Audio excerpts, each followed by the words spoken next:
제가 로드 자전거를 타기 시작한 게 한 9년 정도 지났거든요. 최근에 스마트 로라를 구매하면서 기존에 제가 피팅이 잘못되어 있는 상태에서 계속 탔다는 것을 깨달았는데, 그래서 장거리를 타고 나면 막 온몸이 다 아팠거든요. 그게 원인이 피팅이 잘못되어 있었던 거죠.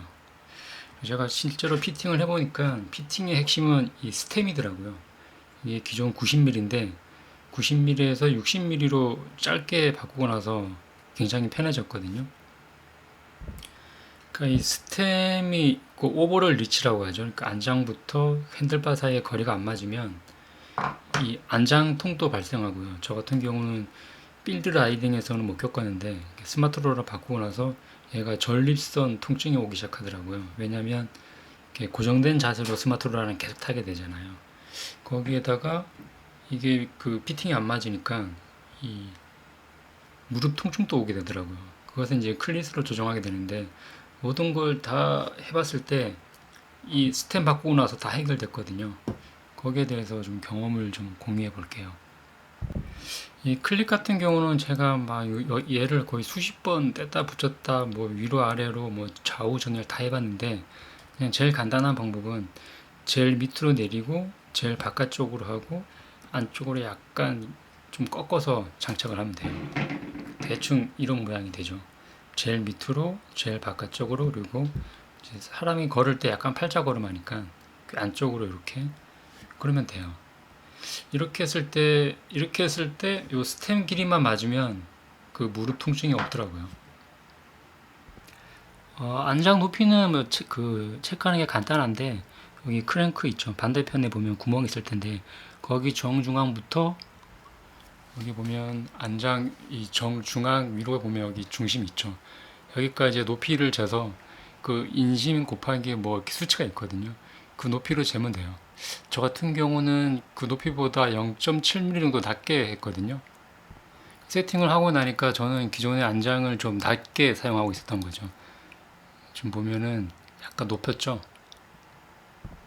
안장 같은 경우는 기존에 시마노 스텔스 안장을 거의 한 8년 정도 사용했는데 필드 라이딩에선 통증이 없었는데 이제 스마트로라 사용할 때는 이 부분이 전립선을 압박을 하더라고요. 그래서 얘 피지 걸로 바꿨거든요. 그러니까 얘보단 덜한데 똑같이 여기가 압박을 하더라고요. 근데 결론적으로는 스템을 바꾸고 나서 그 고통이 좀 사라졌어요. 여기 보면은 이제 안장과 이 핸들바 사이 거리를 뭐 오버롤 리치라고 하더라고요. 그거를 이제 그 산출하는 공식이 있는데 저는 그 공식에 대입을 한 다음에 확인을 해보니까 90mm 사이즈가 저한테 맞더라고요. 한 1cm 정도 오버됐는데 저는 일부러 제일 짧은 60mm로 구매를 해서 바꿨거든요. 보면 스템이 우노에서 나온 초경량 스템인데 제가 경량인 이유는 여기 보면 앞부분 결착 부분 있죠. 이 부분이 뚫려 있어요. 그리고 얘가 따로따로 돼 있거든요. 그래서 경량이 가능한 것 같더라고요. 그 얘를 3cm로 줄인 거죠. 60mm인데도 약간 불편해서 얘를 교체를 하고 핸들바를 살짝 위로 올렸어요. 보시면 약간 올라가 있죠. 이렇게 살짝 올리니까 편하더라고요. 그리고 어디서 주워 들었는데 뭐 여기 그립 부분을 안쪽으로 하면 편하다고 해서 해봤는데 안쪽으로 하게 되면 여기 부분이 돌출이 되거든요. 꺾이면서. 그래서 손바닥에 고통이 오게 돼서 다시 원복을 했어요. 그래서 앞쪽으로 꺾는 거는 안 좋은 것 같더라고요. 그리고 스템 교체하는 방법은 간단한데 제일 처음 여기 이 부분을 풀어주고요. 그리고 요 양쪽 나사를 풀어줘요. 그러면 이제 그러고 난 다음에 요 앞쪽 나사를 풀어주면 되겠죠. 그리고 우노 스텐 같은 경우는 이 부분이 그 상하가 구별되어 있거든요. 그 설명서 보면 나와 있으니까 그대로 하시면 돼요. 그리고 보면 높낮이를 조정할 수 있는 스페이스가 있는데 기존에는 제가 요거 두 칸 정도가 위쪽에 있었어요. 근데 이번에 교체하면서 밑으로 내리고 아예 핸들바 자체를 위로 약간 올린 거죠.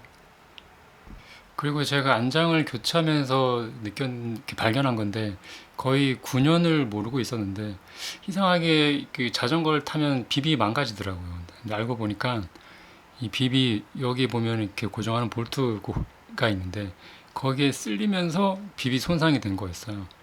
그래서 처음에는 전기 테이프를 가봤는데 전기 테이프는 시간이 지나니까 그 그 접착제가 흘러내리더라고요. 흘러내리면서 테이프가 이렇게 밑으로 내려오더라고요. 그 다음은 이제 스카치 테이프를 했는데 걔는 피부에 닿으면 이 마찰이 생겨서 열이 발생해서 그 고통이 오더라고요. 그래서 최종적으로 이 흡음 테이프로 감았는데 얘는 약간 어떻게 보면 이게 천재질이거든요. 그래서 얘는 고통이 없기 때문에 만약에 저같이 이 클램프에 허벅지가 쓸린다 그러면 흡음 테이프를 감으시면 돼요. 저는 이제 스템을 90mm에서 60mm로 바꾸면서 좀 어깨가 좀 남는다는 느낌이 있거든요. 이렇게 핸들 여기 앞에를 잡았을 때. 그런데 이렇게 얻은 효과는 약간 파워가 더 올라가고 그리고 이 상체와 허벅지 쪽이 약간 더 가까워지면서 이 엉덩이 근육을 쓴다고 하잖아요. 그게 가능하게 되더라고요.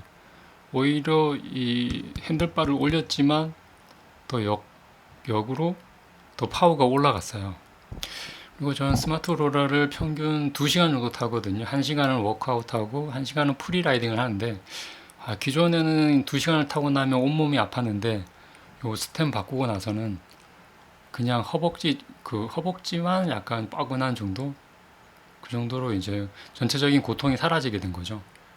그리고 이번에 뭐 자가 피팅을 하면서 알게 된 건데 이 크랭크암 길이도 원래는 이게 신체 사이즈에 맞게끔 이렇게 장착을 해야 된다고 하더라고요. 지금 170mm가 여기가 장착이 되어 있는데 제가 계산해 보니까 저한테는 165mm가 맞더라고요. 만약에 뭐 로드 자전거를 타면서 무게 중심이 뭐 핸들바 쪽으로 쏠린다. 그 안장에 올라갈 때마다 막 그 상체가 쏠리는 느낌이 있다. 그러면 스템을 짧은 걸로 한번 교체해 보시면 교체하고 핸들바를 약간 위로 올리면 그 편해지거든요. 그리고 제가 이 피직 3D 안장을 그 사용을 해봤는데 얘가 뭐 극적인 효과는 없는 것 같아요. 오히려 안장은 저한테는 이거 그 본트래거의 에올루스 안장이 더 맞는 것 같더라고요. 피직 안장 같은 경우도 교체하고 나서 뭐 이렇게 그 안장이 몸에 맞지 않는 것 같아서 이 부분이 막 허벅지에 쓸리고 막 그러더라고요. 그런데 결론적으로 요 스템을 바꾸고 나니까 그런 증상이 사라졌어요. 그래서 뭐 안장도 안 맞는다 그러신 분들은 요 스템 있죠. 스템 짧은 걸로 한번 바꾸는 거를 추천해요. 예. 이상 마실게요.